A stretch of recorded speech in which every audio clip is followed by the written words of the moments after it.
Hoy vamos a compartir el capítulo 12.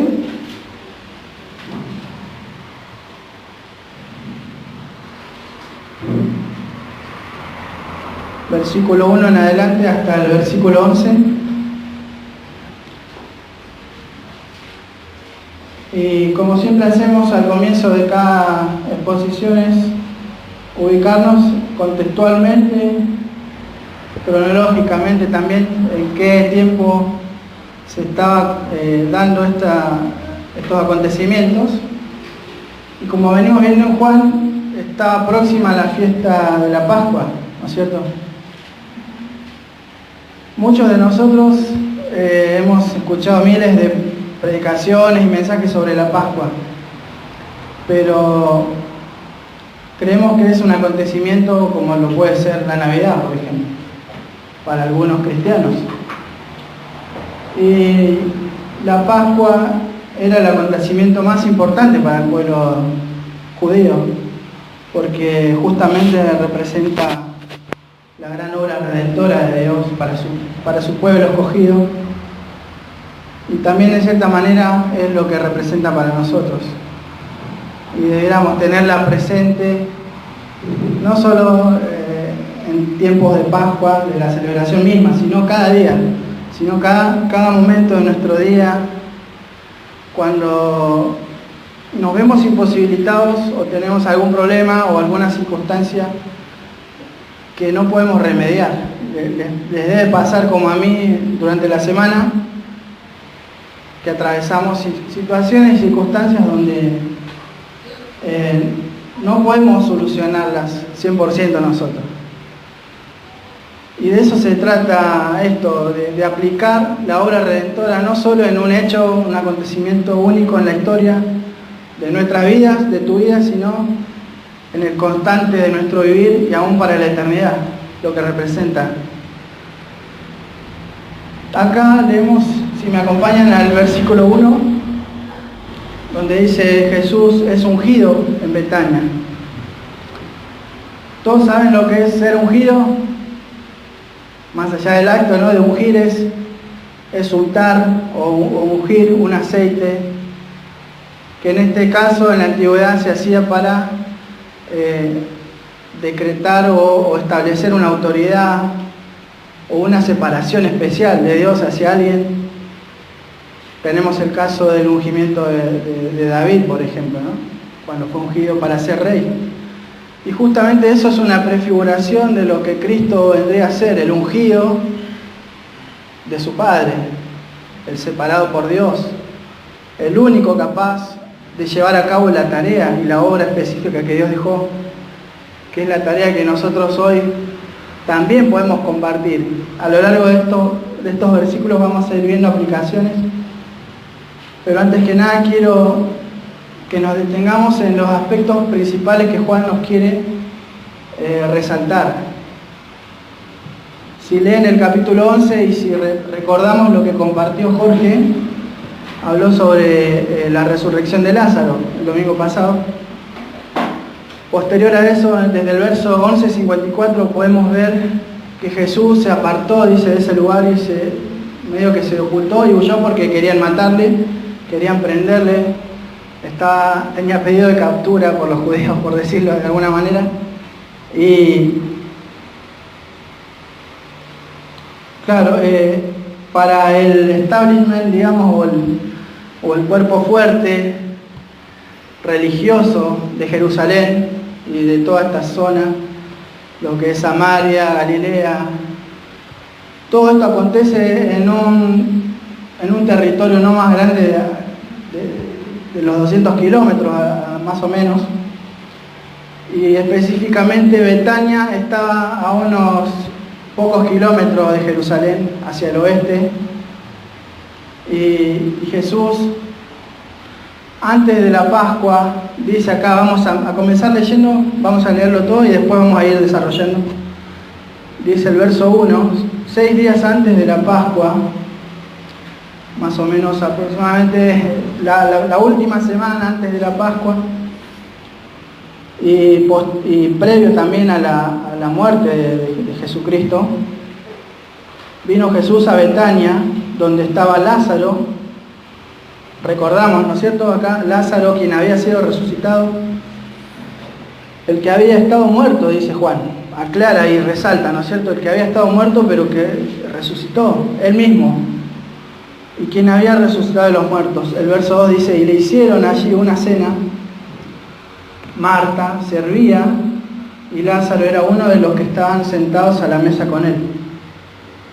Recordamos a Marta, ¿se acuerdan, no? Marta, la hermana de Lázaro. En algunas versiones y en evangelios paralelos que podemos ver la misma historia, como Marcos y Lucas, citan que esta cena que se realizó en Betania fue en la casa de Simón el leproso, o el que había sido leproso, o algunos otros no se ponen de acuerdo y dicen que tal vez él todavía era leproso, Simón, pero como todos por ahí saben, o no sé si saben, pero estoy averiguando sobre la lepra, cómo es.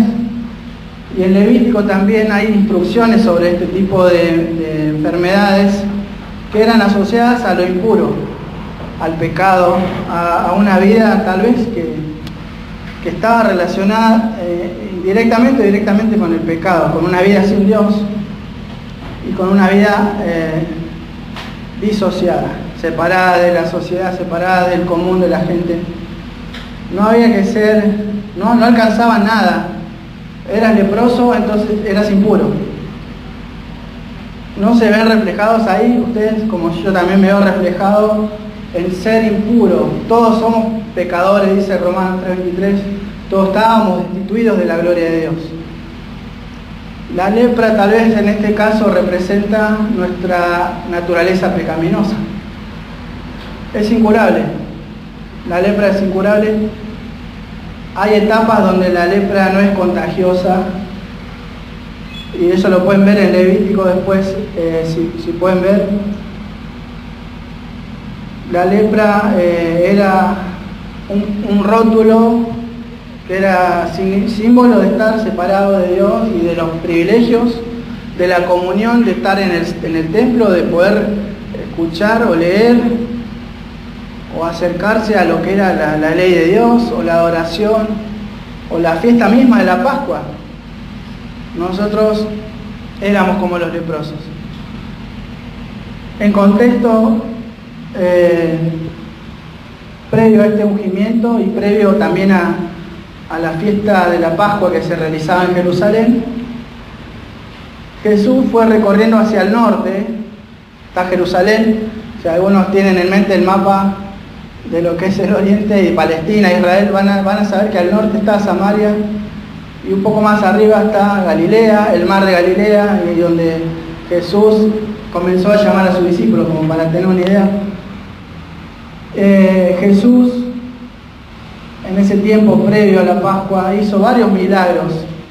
Es interesante ver que cada uno de esos milagros que hizo, como en este caso curar a los 10 leprosos que lo encontraron en el camino y le gritaban, ayúdanos, sánanos.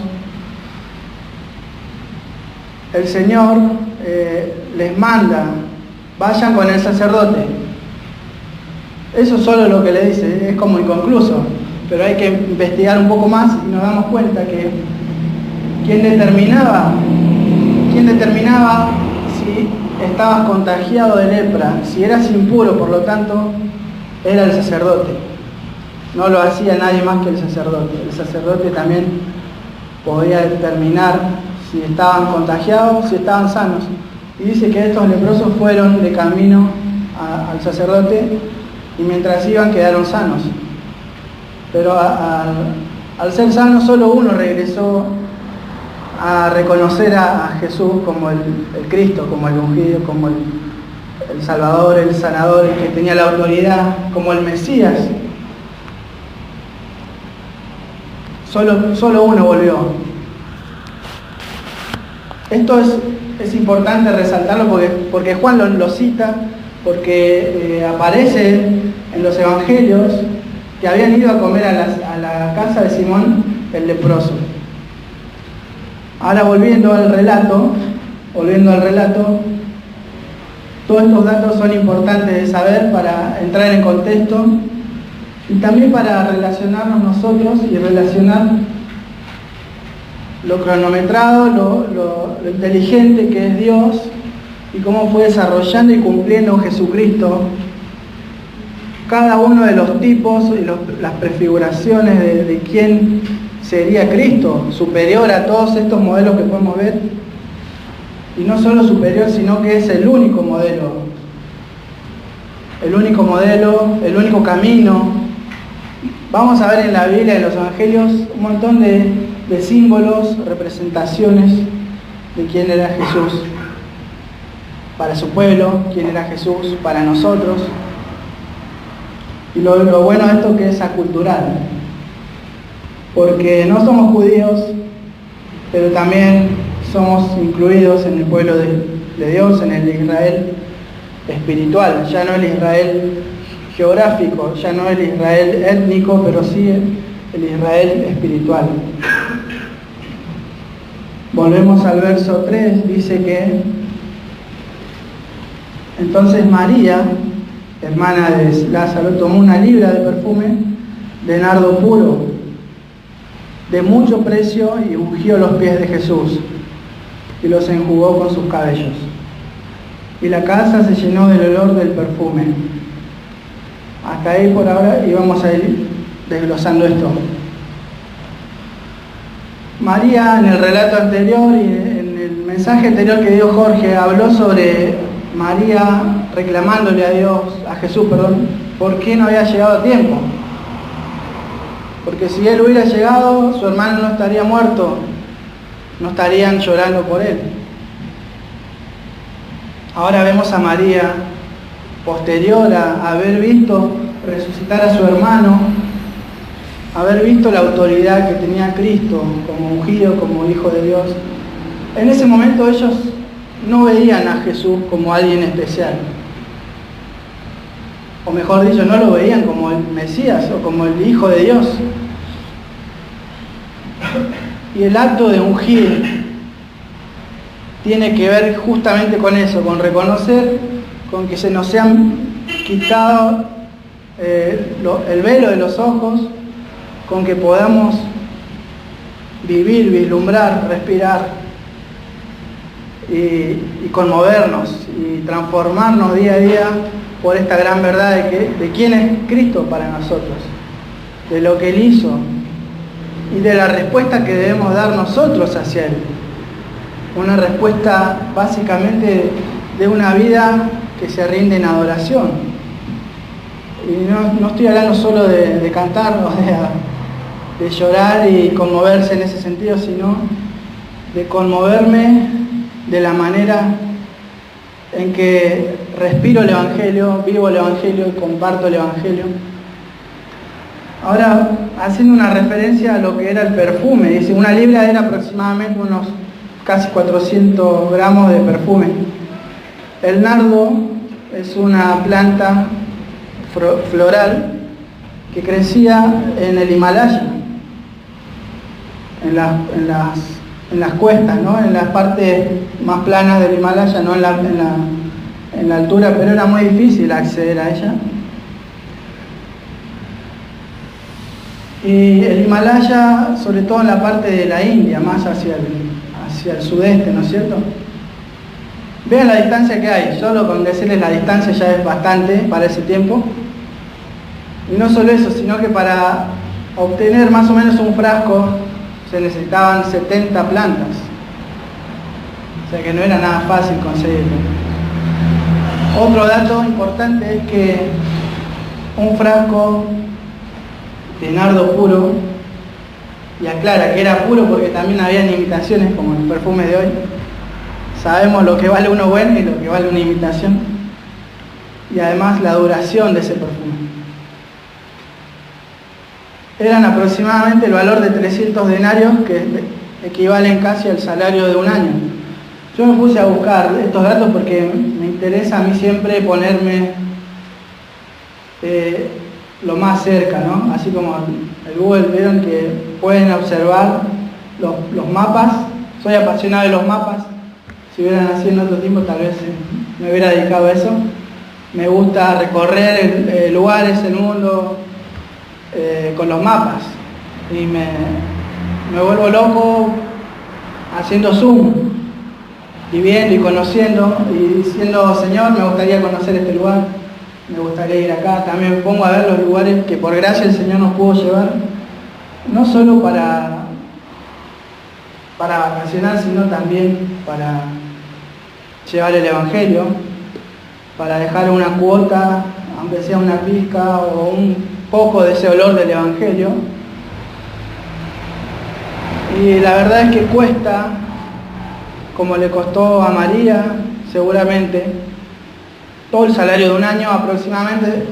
A lo que está el salario hoy serían aproximadamente unos 150.000 pesos.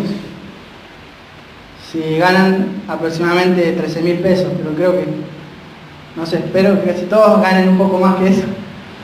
O sea que calculen un promedio estándar, serían 25.000 pesos, serían unos 300.000 pesos al año que estuvieran dejando en un perfume. Pero ahora yo comparo el valor de eso.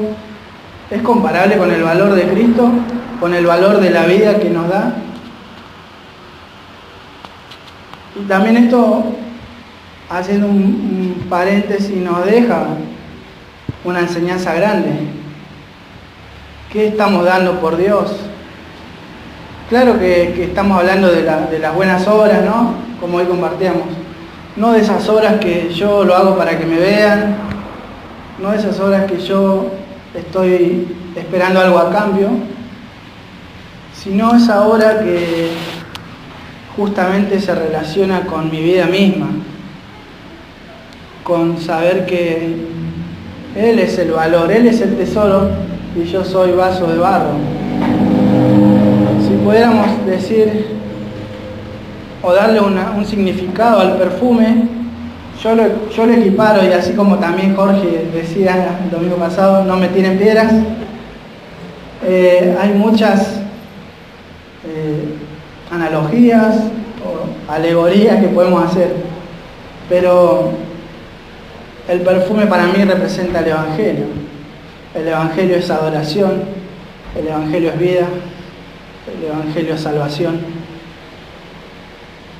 Para mí todo lo que desprende Cristo de su obra es Evangelio. Y lo hizo a lo largo de toda la Biblia. No lo hizo solo cuando Él murió. Lo viene haciendo desde antes de que nos crearan, porque Él dice que nos escogió, que nos eligió, sin ver nada en nosotros. Por supuesto, tampoco nada bueno. Es grandioso que podamos hoy, como decía Pablo, ser vasos de barro que llevan ese tesoro. Ese tesoro es Cristo, es Cristo mismo, es el olor de Cristo para vida, algunos para muerte, pero siempre tenemos que llevar ese perfume grato, que es el perfume de Cristo. Y también haciéndolo, estamos adorándole de la manera más grande que tal vez podamos hacer, porque somos copartícipes en este sentido de compartir las buenas nuevas. Y somos directamente responsables también en cierta manera, porque el Señor nos dejó una gran comisión. El Evangelio debe conmovernos, la obra de Cristo debe conmovernos. El Evangelio es el medio, el Evangelio es la manera, el Evangelio es nuestro diario vivir, es la obra que hizo el Señor por nosotros. Y María lo entendió bien, vio con sus propios ojos cómo Lázaro era trasladado de la muerte, de la incapacidad total de no poder hacer nada, de no poder tener esperanza hacia adelante, no poder tener fe. Porque cuando estamos muertos, ¿cómo podemos tener fe? ¿Cómo podemos hablar?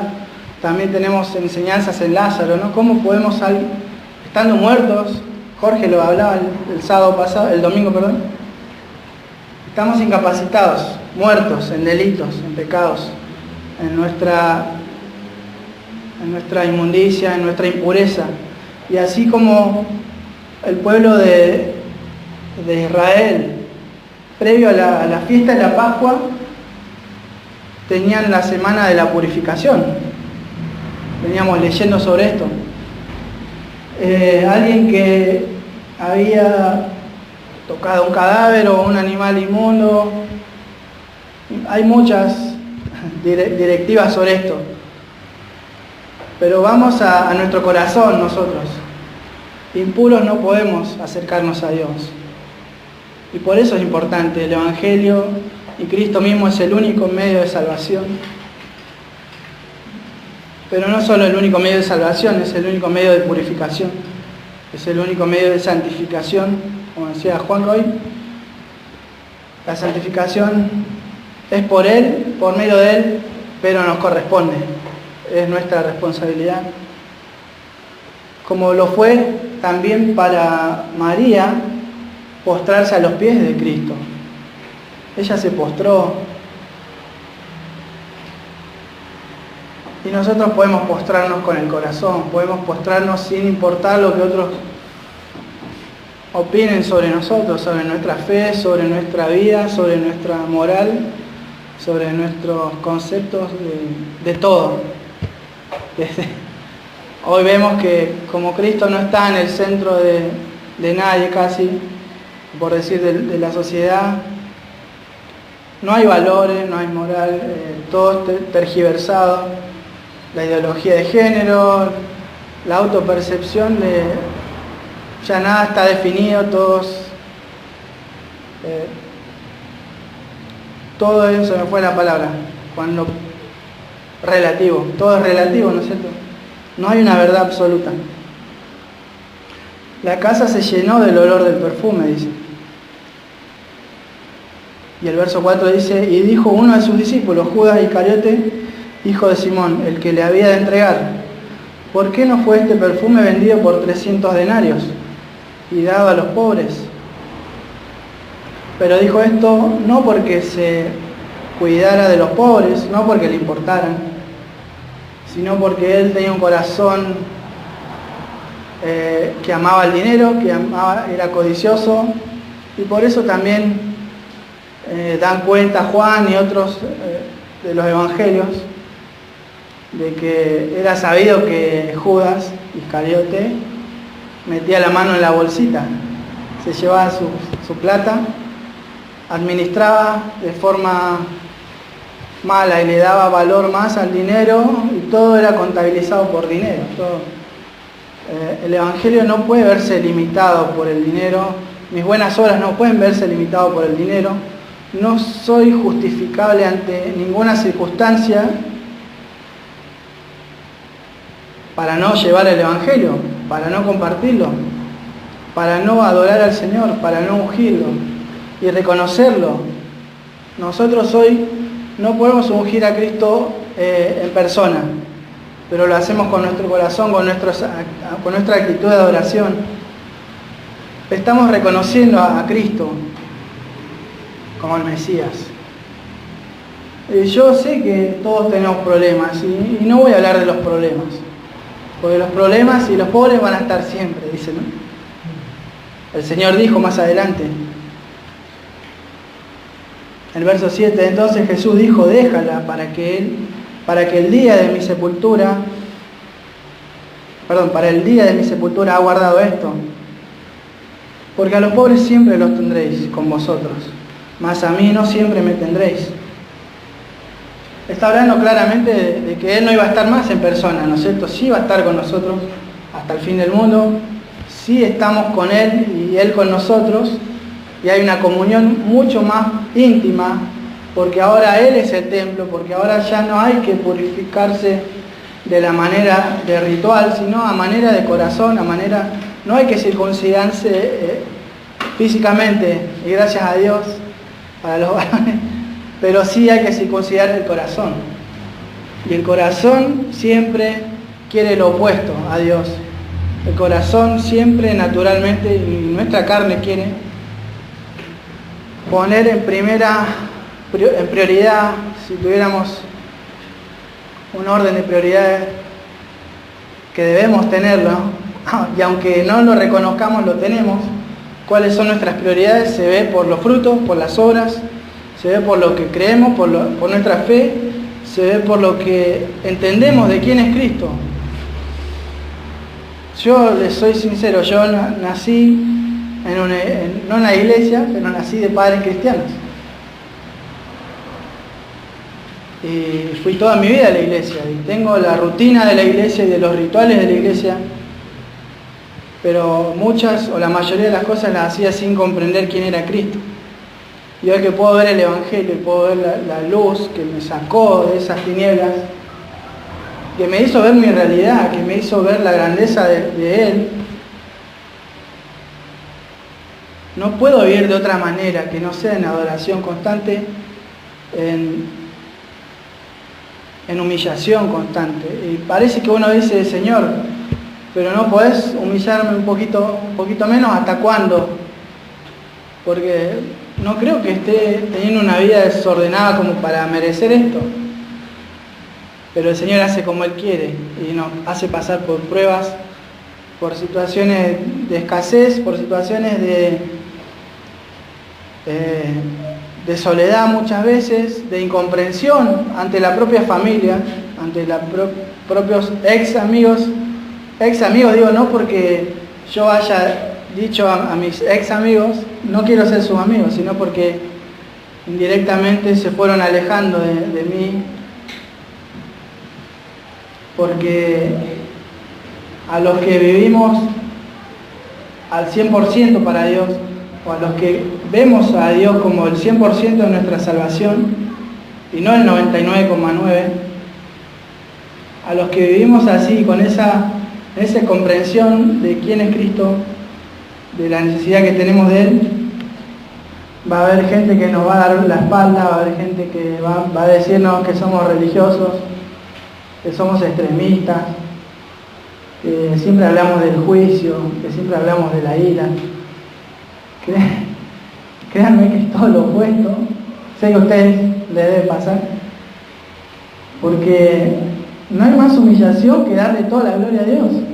No hay más humillación que dejarlo todo en manos de Él y vivir para Él. Y no hay más humillación que, habiéndote equivocado, tengas que volver sobre tus pasos y encaminarte nuevamente y afinar tu oído, tu corazón. Porque les soy sincero, muchas veces no es que no escuchemos bien, que no entendamos, sino que, como dice un teólogo, Steven Lawson, dice, el problema no es que no leamos o que no, sino que no aceptamos, que no obedecemos lo poco que leemos. Y ahí está la ecuación, ¿no es cierto? Lo que nos falta por un lado es por causa de que no nos sometemos a Él. Y eso es algo que a mí me pega profundamente. Y creo que Juan nos hace ver los contrastes, ¿no?, de todos estos personajes. Nos está narrando una historia, pero una historia que habla sobre nosotros. Y para que veamos la importancia de la Pascua, yo quiero que vayamos a Éxodo 12:43.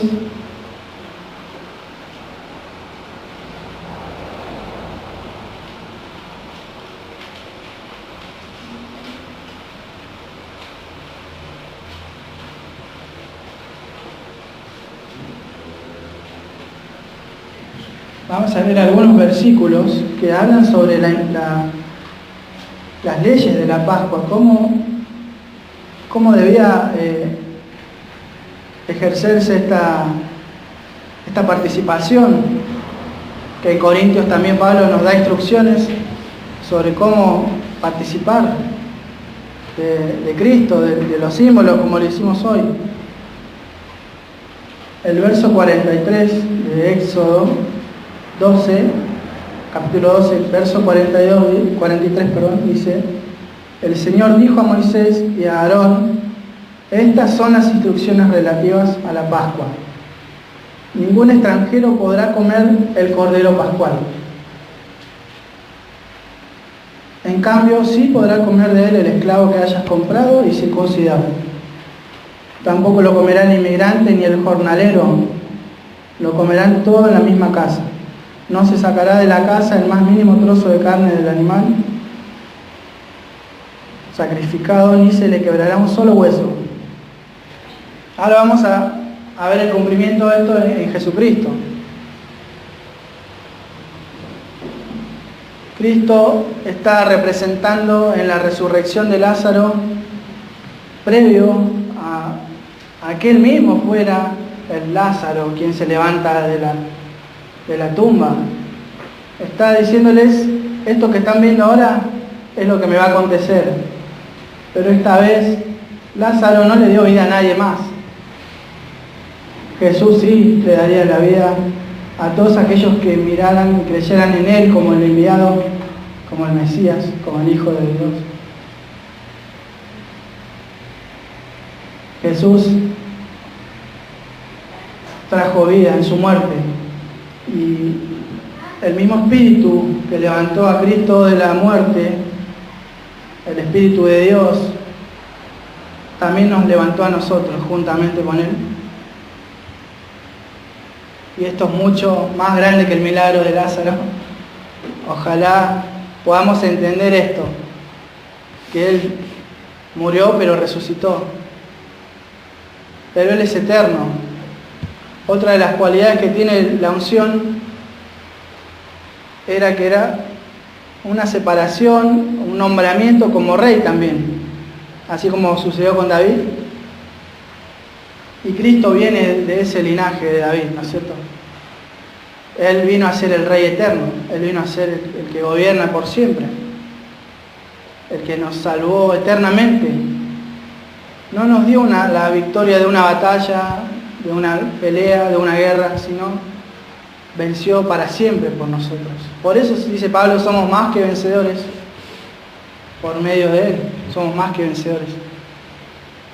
Y yo me niego a creer que hay algún otro problema más grande que este, ser librado de la muerte. Y comparado con mis problemas y con los tuyos, tenemos todo, tenemos la vida, tenemos a Cristo, tenemos y somos partícipes y somos cuerpo de Cristo, aún más, todavía más importante. No solo participamos del cuerpo, somos el cuerpo, reflejamos la comunión que tienen el Padre, el Hijo, el Espíritu en esto, la iglesia. Nosotros somos el templo, somos tesoros, somos vasos de barro que contenemos un tesoro precioso, preciado, el cual a veces ni siquiera lo usamos, lo tenemos ahí, no manifestamos en ningún lado que somos cristianos o que vivimos gracias a Cristo y para Cristo. Ahora seguimos más adelante, el verso 9 dice que el complot contra Lázaro, dice, gran multitud de los judíos supieron entonces que Él estaba allí y vinieron, no solamente por causa de Jesús, sino también para ver a Lázaro. Era la noticia del momento. Alguien había muerto y los judíos creían, gran parte de ellos, de los saduceos y todos los que lo seguían, creían que no había resurrección de muertos, que era imposible. Entonces esto atentaba contra su propio gobierno, su liderazgo y su mala interpretación de la ley, su mala interpretación de los profetas, su mala interpretación y manipulación de la palabra. Pero acá dice que la gente era más fuerte, querían ir y ver, querían ver si era real, que Lázaro había resucitado. Y también que Jesús era quien le había dado la vida, entonces querían verlo, querían estar. Entonces, previo a la Pascua que se celebraba en Jerusalén, todos iban de camino y seguían para ir a ver a Lázaro y a Jesús. Pero los principales, dice, verso 10, los principales sacerdotes acordaron dar muerte también a Lázaro, porque era la manera de quitar toda la evidencia de que realmente había resurrección. Y con esto ellos pensaban, si nosotros volvemos a matar a Lázaro, vamos a quitar la evidencia, entonces no hay prueba de que haya resurrección, por lo tanto lo que está predicando este Jesús es mentira. Usaban esa lógica, ¿no? De también matar, exterminar a Jesús, pero Jesús tiene autoridad, es el Hijo, es el Rey. Y así quisieran atraparlo, si Jesús y si Dios Todopoderoso no quisieran que fuera así, no iba a pasar jamás. Entonces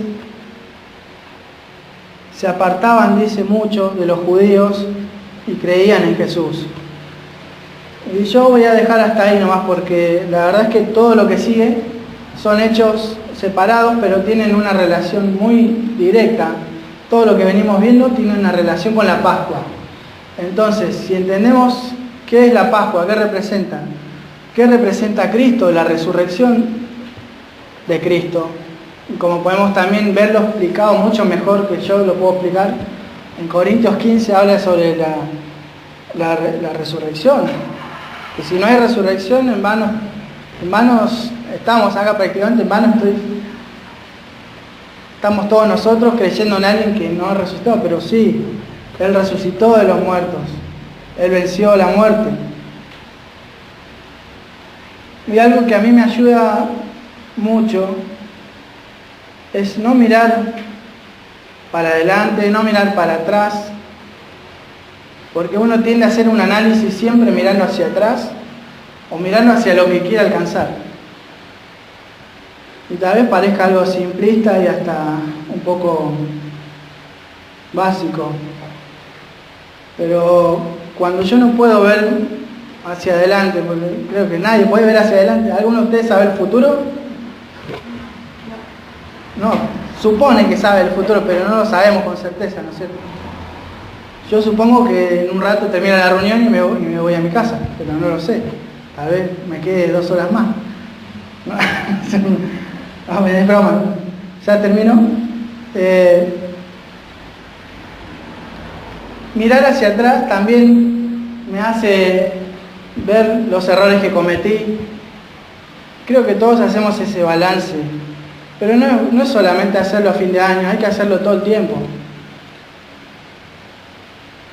Pero cuando ni siquiera eso me alcanza para saber en qué situación estoy y entender por qué me pasa lo que me pasa y cómo puedo reaccionar, ¿qué tengo que hacer, Señor?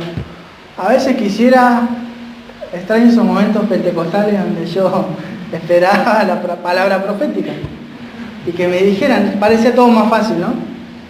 Que me digan, hace esto, hace aquello, parate, levantate, sentate, a ver, adorar a Dios, cuando la adoración es mucho más profunda que solo hacer cosas. Solo pongo mi vista en la obra de Cristo y eso me trae paz, es lo único que me trae paz. Y no importa dónde esté mañana, no importa en qué circunstancias, yo sé que ya está todo resuelto, que tengo una gran responsabilidad, obviamente, y mi vida cada día debe reflejar esa adoración, una adoración verdadera que proviene de ser confrontado